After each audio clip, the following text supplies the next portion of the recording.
Welcome to Marathi events and blog. महाराष्ट्राचे आराध्य दैवत असलेल्या पंढरीच्या पांडुरंगाचे दर्शन घेण्यासाठी आज आपण पंढरपुरास आलेलो आहोत. पंढरीचा पांडुरंग आणि वारकरी हे नातं जणू आई आणि तिच्या लेकराचं.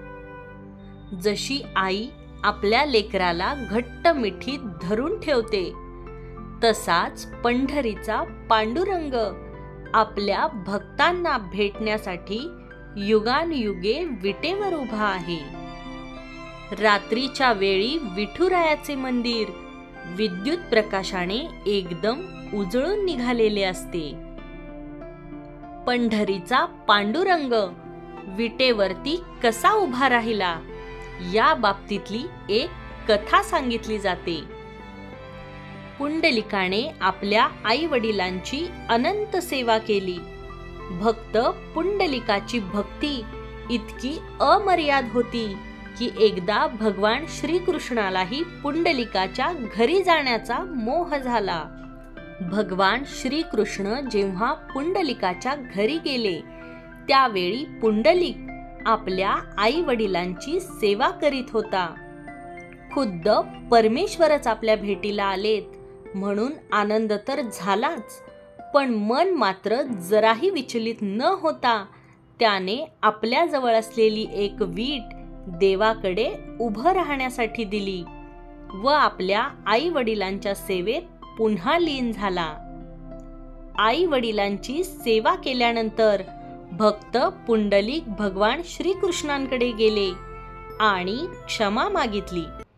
त्याची मातृपितृ भक्ती पाहून भगवंत प्रसन्न झाले व त्यांनी पुंडलिकाला वरदान मागण्यासाठी सांगितले.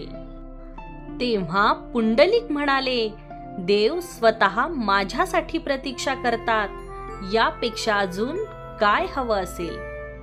पण भगवंतांनी आग्रह केल्यामुळे पुंडलिक म्हणाले, तुम्ही पृथ्वीवरच राहा आणि भक्तांची काळजी घ्या.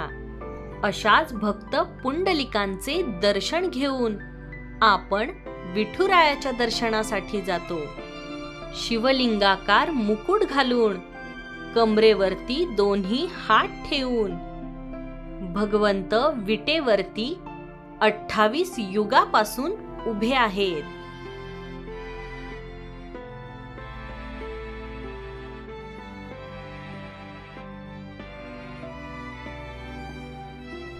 भगवंतांनी पुंडलिकांना वर मागण्यासाठी आग्रह केल्यामुळे पुंडलिक म्हणाले, तुम्ही पृथ्वीवरच राहा आणि भक्तांची काळजी घ्या. तुमच्या भक्तांवर सदैव तुमची कृपा असू द्या.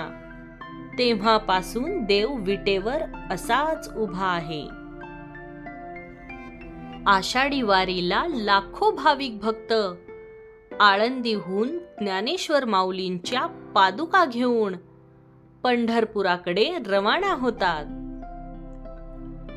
त्यावेळी पंढरपूर वारकऱ्यांमुळे पूर्णतः दुमदुमून जाते. पंढरपुरात आल्यानंतर पहिल्यांदा चंद्रभागेच्या तीरी असलेले भक्त पुंडलिकाचे दर्शन घ्यावे लागते, ज्यांच्यामुळे भगवंत या ठिकाणी विराजमान झाले. चंद्रभागेच्या तीरावरतीच भक्त पुंडलिकाचे मंदिर आहे. या ठिकाणी दर्शन घेतल्यानंतर दुसरे दर्शन घ्यावे लागते, ते नामदेव पायरीचे. विठ्ठलाच्या पायाजवळ कायम स्वरूपी राहण्यासाठी संत नामदेवांनी या ठिकाणी समाधी घेतली होती, म्हणून पुंडलिकाच्या दर्शनानंतर नामदेव पायरीचे दर्शन घ्यावे लागते. नामदेवांचीच बहीण असलेल्या संत जनाबाईंची देखील पंढरपुरामध्ये समाधी पाहायला मिळते. पंढरीच्या पांडुरंगाचे दर्शन घेतल्यानंतर आम्ही वळालो ते पंढरपुरातील गोपाळपुरा या ठिकाणी असलेल्या जनाबाईंच्या संसाराकडे. संत जनाबाईंचं हे स्थान मुख्य मंदिरापासून 3 किलोमीटर अंतरावर आहे. संत जनाबाई या संत कवयित्री म्हणून जनमानसात लोकप्रिय आहेतच. संत जनाबाईंच्या आई वडिलांनी तिला संत नामदेव यांचे वडील दामाशेठ यांच्या पदरात टाकलं. त्यांचा संसार पंढरपूरकरांनी या मंदिरात जपून ठेवलाय. पंढरपूर पासून 1.5 किलोमीटर अंतरावर असलेलं विष्णुपद मंदिरात आता आपण आलेलो आहोत. या ठिकाणी गयासूर राक्षसाचा विष्णू भगवंतांनी वध केला होता. गयासुराच्या हृदयावरती भगवंतांनी पाऊल ठेवलेली जागा आपल्याला या ठिकाणी पाहायला मिळते.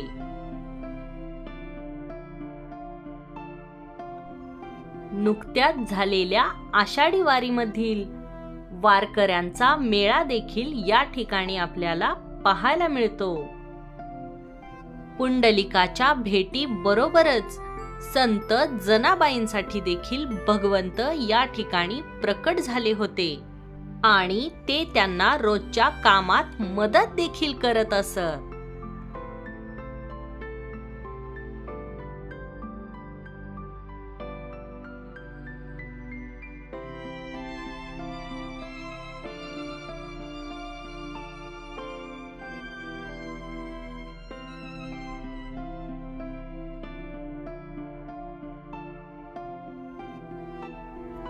मुख्य विठ्ठल रुक्मिणी मंदिराकडे जातानाच आपल्याला श्रीकृष्ण मंदिर लागते.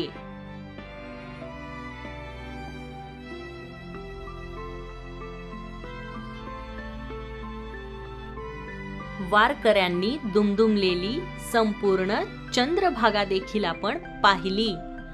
चंद्रभागा म्हणजेच भीमा नदी. भीमा नदीचा उगम पुण्याजवळील भीमाशंकर या ठिकाणी झाला आहे.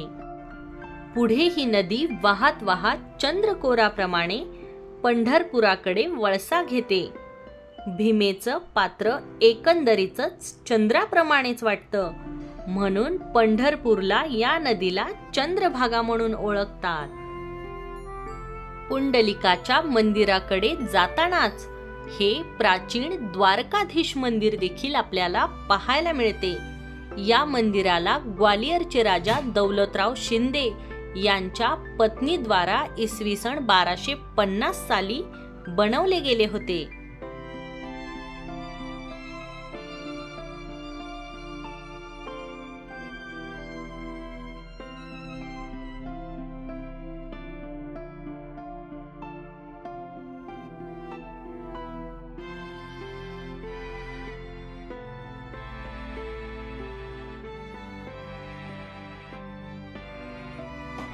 आता आपण आलेलो आहोत कैकाडी महाराज मंदिरामध्ये.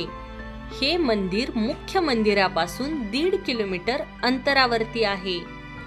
कैकाडी महाराजांनी हिमालयात 5 वर्षे कठोर तपश्चर्या केली आणि त्यानंतर ते या जागी आले. या मंदिराची निर्मिती केली. मंदिरामध्ये आपल्याला अनेक देवदेवतांचे दर्शन होते.